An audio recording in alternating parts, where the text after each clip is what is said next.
It's me, Professor Tree, and today I'm going to show you 5 things you need to do before the Hidden Treasure of Area Zero DLC gets dropped this year. Let's go! First up, don't forget to pre-order the DLC as soon as you can, as like most things, the Pokemon Company is giving out early pre-order bonuses, in this case being a free Hisuian Zoroark and free included outfits from the DLC, which I think is great because honestly, the Pokemon Company is just rewarding players more and more these days, and it makes me very happy to see that, as we are the community that keeps the games alive, and we're also the community that keeps everything running. Next up, don't forget to take on and beat the main storylines and the Ace tournament after the main story to help level up your Pokemon.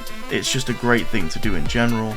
This is also just important as based on the brief trailer footage, it looks like the teal disc part of the DLC that takes place at Blueberry Academy is going to be more of a battle-centric type school. Maybe it's going to be something similar to like Pokemon Stadium where you progress up in different levels. That could be kind of cool, but we will have to wait and see. Of course, this is all speculation, but based on the small snippet of promo footage, it looks like the entire place is going to be sort of underwater, kind of similar to Kamino in Star Wars. And as a sci-fi nerd, I personally love that. I think it's really cool that Pokemon is going like full send with the sort of hidden facility kind of vibe that we got with Area Zero. I am interested to see how some place in the middle of the ocean is connected to Area Zero based on the name of the DLC. We will have to wait and see, but it looks really cool. Don't forget to take on and beat the new Paradox Pokemon Walking Wake and Iron Leaves, as both will be helpful additions to your team, and honestly, if you can successfully beat and capture them, it will just be great to have them in your team.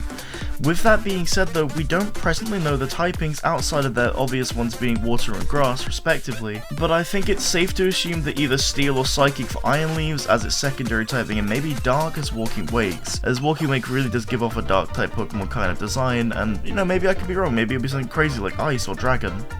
We'll have to wait and see. But overall, I like the designs of these Pokemon, but I kind of feel like a little bit disappointed considering how we saw Heath's, like, I guess, interpretations of them in the journals. Now granted, these are, in his words, imagined Pokemon, but it feels kind of like a stab in the leg, so to speak, considering we got these really cool sort of beast-looking Pokemon. Like, we had this very sort of Suicune Entei Rai quadruped combination, which is really cool. And then we end up getting a biped again. And like, I get it, they love their bipeds over at the Pokemon Company and Creatures Inc., but it just kind of feels like they're forcing it now instead of just making a cool Pokemon out of a cool idea. But despite that, I'm kind of a little bit disappointed with the Virizion form since there's no traces of Terrakion there at all, and it kind of just feels like they abandoned the idea for the sake of time, maybe? I could be wrong. Maybe we'll get another Pokemon in the DLC that lines up with it, we'll just have to wait and see. And don't forget to practice battling online, as I really think that the Teal Disc DLC will be a very battle-focused DLC similar to the Urshifu one in Sword and Shield, as it looks like it's got some kind of elite school vibe going on based on the fancier uniform and overall higher technology looking facilities. With that in mind though, before we continue, please, if you are liking this video, don't forget to like and subscribe and comment down below #ShinyTurtle to show me who made it this far. But yes, like anything, practice makes perfect, and I figure it's also great for you just to experiment with different teams, types and setups and strategies ahead of the DLC, so you can have more fun taking on whatever the DLC has to throw at you, and in general just having a better time, because I found personally with Scarlet and Violet, my favourite thing I've got to do is make new teams and just test them out. Just go full on like dungeon run, throw them at friends and just see what happens. And finally, just remember to have fun, as yes, while everything in this video has been a serious list of to-dos and like don'ts, at the end of the day, all that matters is that you as a player have fun.